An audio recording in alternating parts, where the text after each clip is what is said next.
Everyone. मुझे आशा है कि आप सब सुरक्षित हैं। इस कोरोना वायरस महामारी ने बहुत दुख पैदा कर दिया है। कई परिवारों ने अपने प्रियजनों को खो दिया। कई परिवारों ने अपने कमाने वाले सदस्यों को खो दिया। ये जो इमोशनल वॉइड और लॉस हुआ है, इसकी तो कोई भरपाई नहीं कर सकता। लेकिन हाँ, अगर परिवार के कमाने वाले सदस्य की मृत्यु हो गई है तो ये इस स्थिति में जो वित्तीय नुकसान होता है परिवार को, इसकी भरपाई हो सकती है।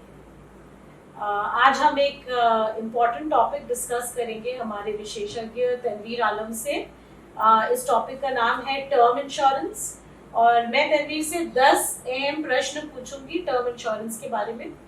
तो तनवीर, आप बता सकते हैं कि टर्म इंश्योरेंस होता क्या है? टर्म इंश्योरेंस बेसिकली एक तरह से इनकम रिप्लेसमेंट स्ट्रैटेजी है। जो कमाने वाले सदस्य हैं उनकी अगर मृत्यु हो जाती है तो टर्म इंश्योरेंस से जो मिला पैसा होता है उससे आप घर चला सकते हैं।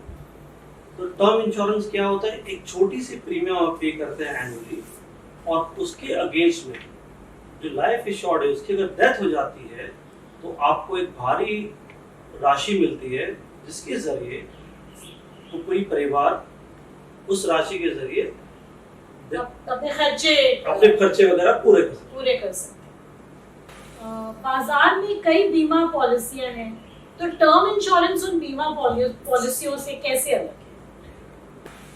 बेसिकली ये जो डिफरेंस है मैं आपको एग्जांपल के जरिए समझाऊंगा।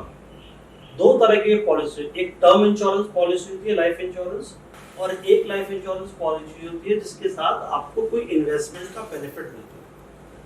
Now term insurance policy, suppose एक 30 साल की उम्र के हेल्दी मेल ने अगर पॉलिसी लिया 1 करोड़ का, मान लीजिए उसका टर्म इंश्योरेंस का प्रीमियम है 10,000। लेकिन अगर आपको नॉर्मल तो ट्रेडिशनल पॉलिसी के जरिए या यूलिप के जरिए आपको 1 करोड़ की कवर चाहिए, उसके लिए आपको सालाना 10 लाख का प्रीमियम देना पड़ेगा। तो ये बहुत की डिफरेंस है टर्म इंश्योरेंस और किसी इन्वेस्टमेंट लिंक्ड इंश्योरेंस पॉलिसी। तो टर्म इंश्योरेंस में जो सम एश्योर्ड है वो ज्यादा है, प्रीमियम कम है। बिल्कुल। लेकिन अगर अन्य बीमा पॉलिसियां हैं जो इन्वेस्टमेंट बेस्ड है, उनमें प्रीमियम ज्यादा होता है, सम एश्योर्ड कम। बिल्कुल सही। आपने बताया कि लोग ऐसा सोचते हैं कि टर्म इंश्योरेंस कवर लेना एक कॉस्ट है, तो क्या टर्म इंश्योरेंस पॉलिसी महंगी है? इस सवाल के जवाब में इंग्लिश प्रोवर्ब से स्टार्ट करूंगा। If you think education is expensive, then try ignorance.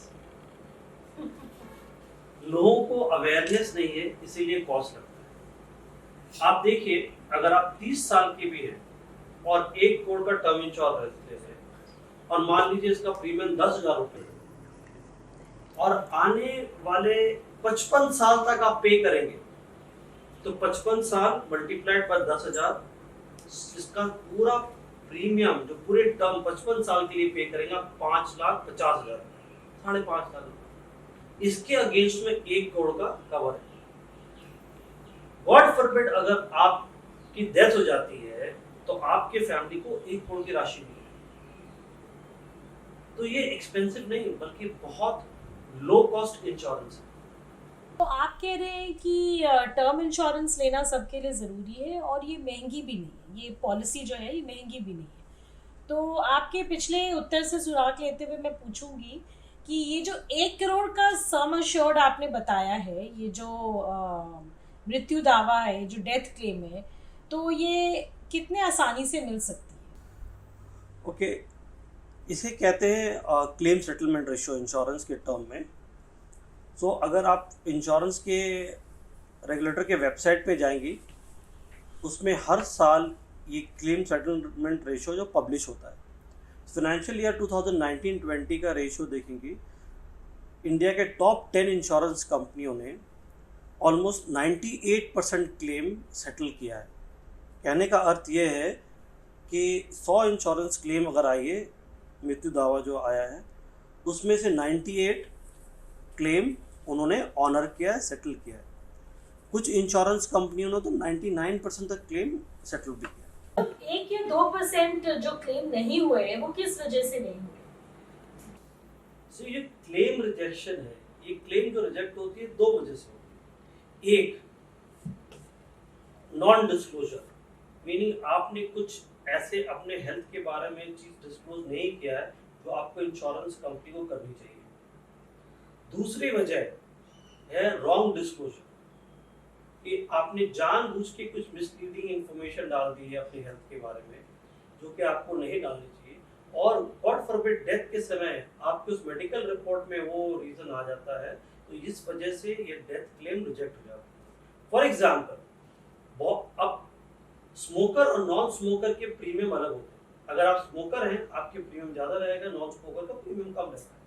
तो इस छोटी सी प्रीमियम बचाने के लिए बहुत से लोग जो सोशली स्मोक करते हैं हफ्ते में 1-2 सिगरेट, वो ये डिस्क्लोज कर देते हैं कि हम स्मोक नहीं करते और नॉन स्मोकर कैटेगरी में पॉलिसी लेते हैं। अब गॉड फॉरबिड उनकी डेथ के रीजन ये स्मोकिंग हो जाए, मान लीजिए लंग कैंसर हो गया, तो ये क्लेम रिजेक्ट हो जाए। ये जो डेथ क्लेम होता है, मृत्यु दावा जिसको हम कह रहे हैं, इसका प्रोसेस क्या होता है? आजकल इंश्योरेंस कंपनियों ने ये क्लेम सेटलमेंट प्रोसेस बहुत सिंप्लीफाइड कर दिया है। इनफैक्ट आप ये क्लेम ऑनलाइन भी रजिस्टर कर सकते हैं और इसके साथ कुछ सिंपल डॉक्यूमेंट्स चाहिए आपको। एक तो इंश्योरेंस पॉलिसी का कवर, अगर आप नॉमिनी हैं तो आपके ये कुछ पर्सनल डॉक्यूमेंट्स रखेंगे जैसे कि आधार कार्ड, पासपोर्ट, पैन कार्ड और एक कैंसिल चेक बैंक अकाउंट में जिसमें पैसा जाएगा। दूसरा है डेथ सर्टिफिकेट या सक्सेशन सर्टिफिकेट, और अगर हॉस्पिटल में डेथ हुई है यो medical certificate, doctor discharge certificate देते हैं। ये सब डॉक्यूमेंट्स के साथ अपलोड कर दीजिए। 15 से 20 दिन के अंदर मोस्ट इंश्योरेंस कंपनी ये क्लेम सेटल कर देती है। तो टर्म इंश्योरेंस खरीदने से पहले किन बातों का ध्यान रखना चाहिए? टर्म इंश्योरेंस खरीदने से पहले 5 चीज़ों का ध्यान रखना चाहिए आपको। एक, जो हम कहते हैं ह्यूमन लाइफ वैल्यू, मीन्स आपको कितना टर्म इंश्योरेंस लेना चाहिए, कितने अमाउंट का, वो ह्यूमन लाइफ वैल्यू से डिटरमाइन। दूसरा कि आपको कितने टाइम पीरियड के लिए टर्म इंश्योरेंस लेना है। आपको सिर्फ 65 साल तक लेना है, 75, 85 या 100 साल, वो डिसाइड करना पड़ेगा, क्योंकि उसके हिसाब से ही प्रीमियम कैलकुलेशन आता है। तो आपकी प्रीमियम अफोर्डेबिलिटी डिसाइड करेगी सेकंड फैक्टर। तीसरा होता है प्रीमियम कंपैरिजन। आप प्रीमियम कंपेयर करते हैं भाई कौन सा पॉलिसी सस्ता है, कौन सा महंगा है।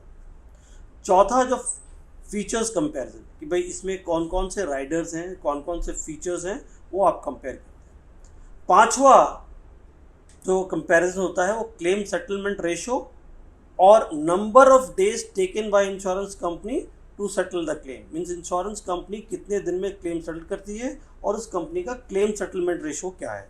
ये 5 चीज़ आपको देखना चाहिए इंश्योरेंस पॉलिसी, खास करके टर्म इंश्योरेंस पॉलिसी लेने से पहले। ठीक है, तो मैं ये पूछना चाह रही हूँ कि ये जो टर्म इंश्योरेंस पॉलिसी है, ये हम ऑनलाइन हमें लेना चाहिए या हमें किसी एजेंट के या एडवाइज़र के थ्रू लेना चाहिए?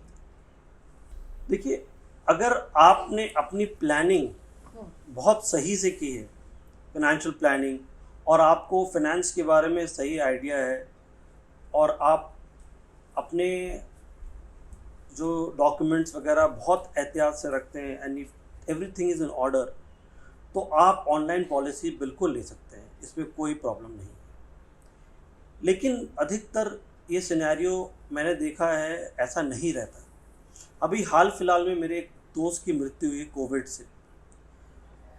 कुछ दिनों बाद जब मैंने उसके वाइफ को मैसेज भेजा कि आपके हस्बैंड की टर्म इंश्योरेंस पॉलिसी थी हमारे ज़रिए, तो उन्हें खबर भी नहीं था कि उसके हस्बैंड ने 2.5 करोड़ की टर्म इंश्योरेंस पॉलिसी ली। तो आप डिसाइड करेंगे आप किस कैटेगरी में फॉल करते हैं।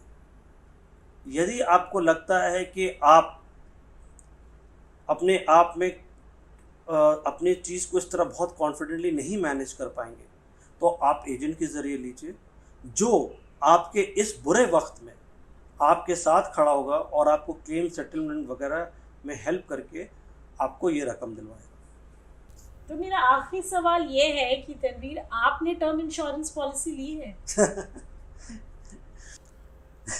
यस, मैंने एक टर्म इंश्योरेंस पॉलिसी ली है जो कि सफिशेंट है मेरे ह्यूमन लाइफ वैल्यू के लिए, और उसके साथ एक 50 लाख रुपए का accidental term insurance as rider भी लिया है उसमें ऐड करने के लिए। फ्रेंड्स, देखने के लिए धन्यवाद। अगर आपको हमारा एपिसोड पसंद आया है तो इसे लाइक, शेयर और कमेंट करें। हमारे YouTube चैनल को सब्सक्राइब करें और बेल आइकन का बटन क्लिक करें। अगर आपके कोई सवाल हैं तो कमेंट बॉक्स में डालें। We will be happy to answer the questions. तब तक आप सब सुरक्षित रहें। Thank you.